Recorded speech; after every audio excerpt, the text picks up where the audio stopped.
बघा, मस्त असं आईस्क्रीम बनवून आपलं रेडी झालेलं आहे. अगदी थोड्या म्हणजे कमी साहित्यामध्ये हे आईस्क्रीम बनवून तयार होतं. टेक्स्चर तुम्ही बघू शकताय, चवसुद्धा तितकीच छान होते. तर हे कस्टर्ड आईस्क्रीम बनवण्यासाठी या ठिकाणी फुल फॅट क्रीम असलेलं 1 लिटर दूध मी घेतलेलं आहे. आता या दुधातलं थोडंसं दूध मी साईडला काढते. आता ते दूध साईडला का काढले ते नंतर मी तुम्हाला सांगतेच. आता हे दूध आपल्याला गरम करण्यासाठी ठेवायचं आहे, म्हणजे चांगलं उकळून घ्यायचं आहे. तर गॅसवरती दूध ठेवले, त्याच्यामध्ये आता साधारणतः 3 चमचे मी पिठी साखर ॲड करते.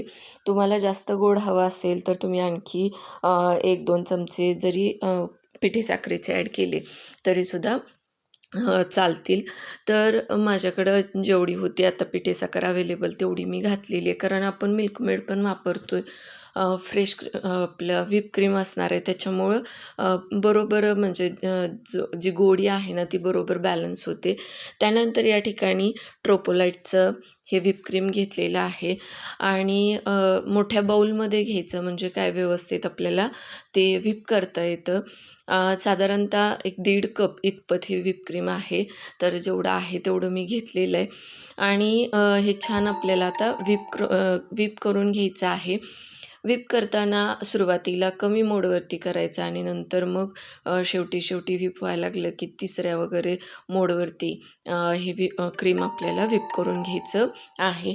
आणि तुम्हाला सांगू का, अगदी म्हणजे खूप कमी पैशामध्ये हे साहित्य आपल्याला मिळतं आणि घरच्या घरी आईस्क्रीमसुद्धा खूप छान बनवून तयार होतं. साधारणतः तुम्ही म्हणजे आता आपण बाहेर गेल्यानंतर बघतो 2 स्कूप वगैरे असतात आणि तेवढंच आईस्क्रीम आपल्याला ₹40-50 पर्यंत मिळतं. तर बघा, नंतर बोलू आपण त्याच्यावरती. तर क्रीम व्हिप झाल्यानंतर याच्यामध्ये मी अर्धा कप इतपत आपलं हे मिल्कमेड ॲड केलेलं आहे. मिल्कमेडनं कन्सिस्टन्सी छान येते आणि चवसुद्धा खूप छान लागते. त्यामुळं मिल्कमेड इथं वापरायचंच आहे. तर मगाशी सांगत होते त्याप्रमाणे की इथं आपण कस्टर्ड आईस्क्रीम बनवतोय, तर त्यासाठी कुकवेलचं हे कस्टर्ड पावडर घेतलेलं आहे. आता आपण सुरुवातीला जे दूध बाजूला काढलेलं होतं ना वाटीमध्ये, तर त्याच्यामध्ये हे 3 टेबलस्पून इतपत आपल्याला काय करायचं आहे, कस्टर्ड पावडर घालून घ्यायचं आहे. याच्याने कन्सिस्टन्सी छान येते आणि त्याचबरोबर फ्लेवरसुद्धा छान येतो आणि आपल्या आईस्क्रीमला कलरसुद्धा खूप छान येण्यासाठी मदत होते. तर अगदी कमी पैशामध्ये भरपूर असं आईस्क्रीम आपण घरात बनवू शकतो आणि त्याचबरोबर ते हायजेनिकसुद्धा असणार आहे. तर दूध आपलं चांगलं उकळलेलं आहे. आता याच्यामध्ये आपल्याला काय करायचं आहे, तर हे कस्टर्ड पावडरचं जे आपण मिश्रण तयार केलेलं आहे, तर हे मिश्रण दुधामध्ये घालून घ्यायचं आहे आणि छान याला साधारणतः असं एक घट्टसर कन्सिस्टन्सी येईपर्यंत ते काय करायचं, आपल्याला मिक्स करून घ्यायचं आहे किंवा उकळवून घ्यायचं आहे. लगेचच गॅस बंद करायचा नाही. थोडंसं दाटसरपणा आपल्या या दुधाला आला पाहिजे.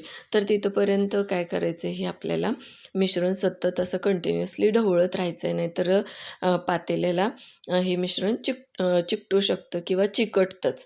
तर आपलं इथं बघू शकताय छान अशी दुधाला कन्सिस्टन्सी आलेली आहे, दाटसरपणा आलेला आहे आणि हे जे आपण मिश्रण तयार केलेलं आहे, तर ते मी पूर्णतः थंड करून घेतलेलं आहे आणि तोपर्यंत हे व्हिप क्रीम मी फ्रीझरला ठेवून घेतलेलं होतं. आता पूर्ण मिश्रण थंड झाल्यानंतरच आपल्याला काय करायचं, हे व्हिप क्रीममध्ये घालायचं आहे.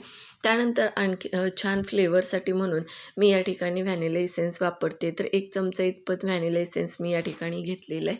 तर हे घालून घ्यायचं आहे आणि थोडंसं कमी वापरलं तरीसुद्धा चालू शकतं. त्यानंतर येलो फूड कलर घेतलेला आहे छान असा रंग येण्यासाठी. तर तो सुद्धा घातला. आता हे परत आणखी एकदा मिश्रण छान व्हिप करून घेते, म्हणजे सगळं साहित्य व्यवस्थित मिक्स होईल आणि कुठेही असा कलर वेगळा राहणार नाही किंवा क्रीम वेगळी आहे, कस्टर्डचं मिश्रण वेगळं आहे, तर असं होणार नाही. त्यासाठी सगळं साहित्य घालून आणखी एकदा छान 2 ते 3 मिनिटासाठी हे मी व्हिप करून घेतलेलं आहे. छान आपलं मिश्रण व्हिप झालेलं आहे. आता हे आपल्याला सेट होण्यासाठी ठेवायचं आहे. तर या ठिकाणी स्टीलचे डबे घेतलेले आहेत. आता स्टीलच्या डब्यामध्ये मी हे सगळं मिश्रण घालून घेते. साधारणतः 2 डबे इतपत हे मिश्रण तयार झालेलं आहे. आईस्क्रीमचा हा बेस आपला बनवून तयार झालेला आहे. आणि वरून थोडंसं गार्निशिंगसाठी म्हणून बदामाची अशी काप मी घातलेली आहेत.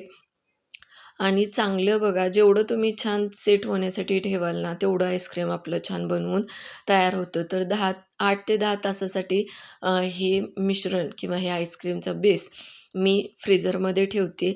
8 ते 10 तासानंतर आता आपण आपलं आईस्क्रीम चेक करूयात. तर बघू शकताय किती छान आपलं आईस्क्रीम सेट झालेलं आहे. आणि सुरुवातीला असं वाटलं की स्कूप म्हणजे जसं आपण स्कूप काढतो ना, त्या पद्धतीनं हे आईस्क्रीम काढावं, पण म्हटलं नको ह्यावेळेस काहीतरी वेगळी पद्धत ट्राय करूयात.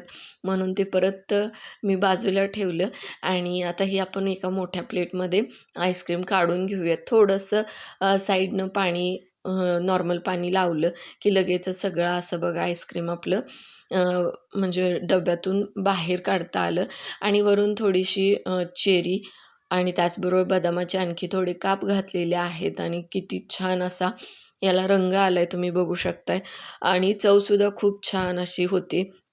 अगदी कमी साहित्यामध्ये, कमी खर्चामध्ये खूप छान घरच्या घरी हे आईस्क्रीम बनवून तयार होतं. 2 डबे अगदी एका दिवसामध्ये आमच्यात संपलेले होते. एवढं सगळ्यांना आईस्क्रीम आवडलेलं होतं.